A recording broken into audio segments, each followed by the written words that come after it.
And that's, I think, leading us to an important point, right? Is you were playing, you were having fun, you were just enjoying Costa Rica. I've never been there. I've heard it's gorgeous. A lot of my friends Yeah. and connections have been. How does relaxation and play and having fun and spending that really quality, beautiful time with your family impact your work? It's an interesting thing. One of my mentors used to tell me that the best thinking happens when you stare at a window. I'm like, what do you mean? Right? Kind of like I've always been fascinated with that concept and it always stays with me. Like just stare out of the window for 2 hours. I'm like, I can't do that. I need to work. Like just do that. There are moments in Costa Rica this time where that happened, where I'm just staring. I have no idea what I was thinking about. Nothing probably, but I know my You're mind in was your working. nothing box, you might say. I was in my nothing box. Correct. That's a technical term. We're gonna use that. So I think it's more, it calms you down. It relaxes you when you're not forcing yourself to think. Because I'm a type A, like most of us, where I like to control every single second of my life.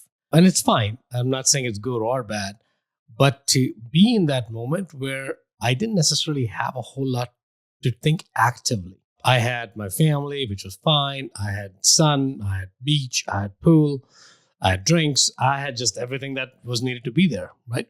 And I kept coming back to the decision I made on December 2nd, 2022 of quitting my job, right? Where I cannot, and I was a consultant before. And then just before quitting, I was with Airbnb, but I can't remember any single vacation where I did not work. I just can't. There was a vacation, Brooke. I don't know if you've talked about it or not.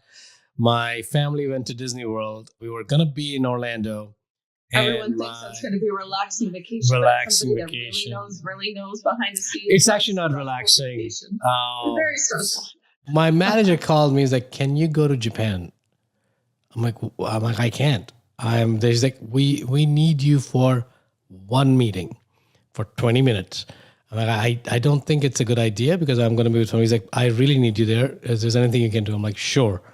So we landed on Monday. I spent literally 4 hours getting my family checked in. I hopped on the plane, went to Japan, finished a 20-minute meeting, came back to Orlando. I was already Friday. I'm like, this is not vacation, right? This is definitely not vacation. What we did this time was definitely vacation. That we're just hanging out, we're just kind of relaxing. And again, I asked my daughters the same question. What did you like about this trip? They're like, you were mostly there, right? You were there, you were playing with us in the pool, you were just hanging out, we were doing activities. We did zipline, which I was scared shit. I don't like heights at all, but I'm like, I can't tell my daughters to do something and pursue their dreams and fight their fears, but I'm going to start crying just because I have to jump on a zipline. I did it. It was amazing. Stuff like that. I think is more, these moments are necessary for you to reflect. Why do we do so much activity in our life? What's the point I of think all of it's so that? important to bring up too that most of us are doing this. In your case, you're doing this to leave a legacy for your family. And so many people that are listening want to do that too. But there's Yeah. this balance between, you know, leaving that legacy for your family. I was struggling to find the right word there. And honoring the time that you have with them in the here and the now. Because one thing I love Yeah. that you said is you were playing with your daughters. You weren't talking to them or, acknowledging their presence. You were literally playing. And Yeah. that play is going to bring out a whole different level of creativity, ingenuity, inspiration in you. Definitely. And I think me and my daughter, my older one, had one of the biggest fight ever, right? But a lot came out in that discussion. I had a lot more understanding of what I was doing, and but we never had that space for 2-3 hours, have a conversation. My younger one was funny. She's like, okay, honey, you're all good. We're all good. You're all right. Everyone is right. Just get along. I'm like, no. We got to have this conversation. Right, because it's going to keep cropping up in different Because ways. if you don't, it's not fixed. correct. And she felt like she had my full attention because otherwise I would say, I have a meeting in 10 minutes. We can talk about it. And then I have to move on, right? But this was, you just tell me exactly how you feel. I'll tell you how I feel. And then her mom got involved, my wife, and then my younger one got involved. It was actually a good bonding moment where you're like, we formed, we normed, and then everything just kind of relaxed from there. It was amazing. And that, when you take that weight off, right, of, oh my goodness, I need to be tethered to my cell phone. I have to be tethered to this person's Yeah. expectation. I know in my case, I'm so playful and I have so Right. many ideas that I never would have had.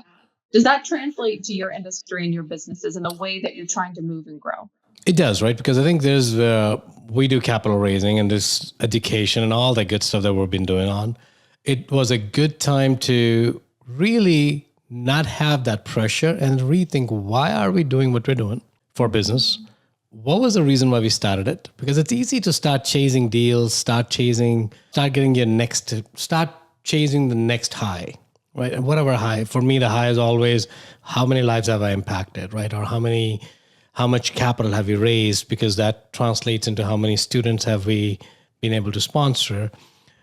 It's really, there was nothing going on. There was no pressure. I didn't have a podcast to record. I'd cleared up my calendar for next 2 weeks, saying, I know even when I come back, we're not going to be able to do podcasts because I want to maintain that mindset of less is more.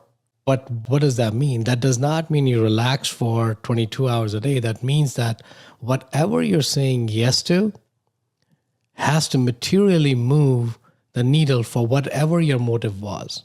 It could be monetarily, it could be emotional, it could be an insecurity that you're trying to feed into, whatever it could be. For that, I think everyone has a different reason, but it has to move the needle. If it's not moving the needle, either you need to recalibrate your goal or you need to change what you're doing.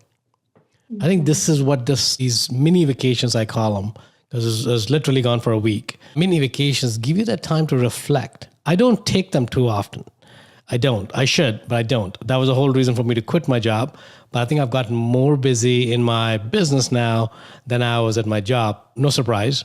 So this trip was it was a recalibration trip for us, for as a family. Where do we want to live? What do we want to do next? What our goals are?